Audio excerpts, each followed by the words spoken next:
There's an app for that. This subtly haunting phrase beckons people to the seductive world of productivity apps, habit trackers, and the preoccupation with logging and quantifying behaviors and tasks. There is something so very appealing about the promise an app holds to produce a desired result, to increase workflow, to create a new habit or break an unhealthy one, to measure success in one way or another, essentially to hack ourselves through diligent data collection. According to Lifehack, popular productivity apps and habit trackers of the moment include Momentum, Habitica, Stick, Streaks, just to name a few. And then there are the classics: Todoist, Trello, MyFitnessPal, Google Fit/Apple Health, and a medley of other programs that are usually pre-downloaded onto our smart devices. These programs are ever present in the health and wellness world, and even Audible has a quantifying system that gives badges for app-related achievements. Know thy numbers, know thyself, and self-knowledge through numbers are among the phrases that the quantified self movement upholds. This movement certainly has some cultish vibes, but there is some psychological base to the practice.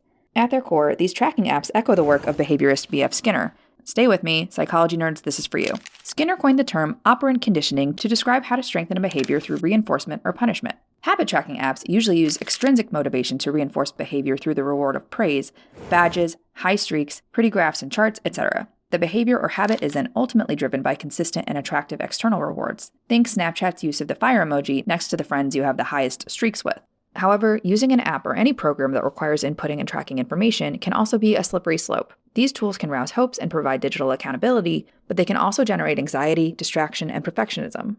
Life logging, the quantified self, data fetishizing, self-tracking, there is certainly a light as well as a dark side to this phenomenon. The pros. Number 1, accountability and reality checking. Perhaps the most obvious, these tools provide accountability, and from this is a tangible form of reality checking. Our memory is fallible, so you may have thought you drank the recommended water intake per day when the 3 gulps after your morning coffee didn't quite cut it. Tracking the true numbers helps to create a more accurate picture of your past behaviors and trends. Number 2, visual representation can be a powerful tool. Fun fact, human brains are wired to better receive and respond to visual data: charts, graphs, tables, maps, infographics. We eat that shit up because even though it's a cliche, a picture is worth 1,000 words. Number 3, tracking and productivity tools are accessible. Disregarding the kingpins of Apple Watches and the other more costly health and wellness tracking tech, the average smartphone already comes preloaded with software to track health data and productivity tasks. And other apps are right at our fingertips. We may think, well, it's there, might as well use it. The cons. Number 1, we may be more susceptible to cognitive traps. For instance, magical thinking. If I download and start using this app, I will become a better person. All or nothing thinking. I didn't log my mood yesterday. I can't use this app anymore. Mental filtering. I didn't do well because I only meditated 3 times this week. Shoulding on yourself.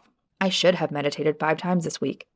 Number 2, quantification, of course, increases quantity, but may decrease the quality of an activity. Falling into the trap of logging data for the sake of logging data can take joy from an activity. It adds another task unto itself to remember to log the walk you went on today instead of just enjoying the subtle mental and physical benefits of the walk. Quantification runs the risk of taking us out of the moment. Number 3, it imposes on our intuitive sense of free will. Like with any good data collection, consistency is key. However, digital trackers can restrict our freedom to choose differently to be day-to-day humans with ever-changing needs and desires. And for that matter, not feeling guilty if we want to put aside our technology for some time. Most tracking apps are designed to aggregate a steady stream of information, most often requesting it daily.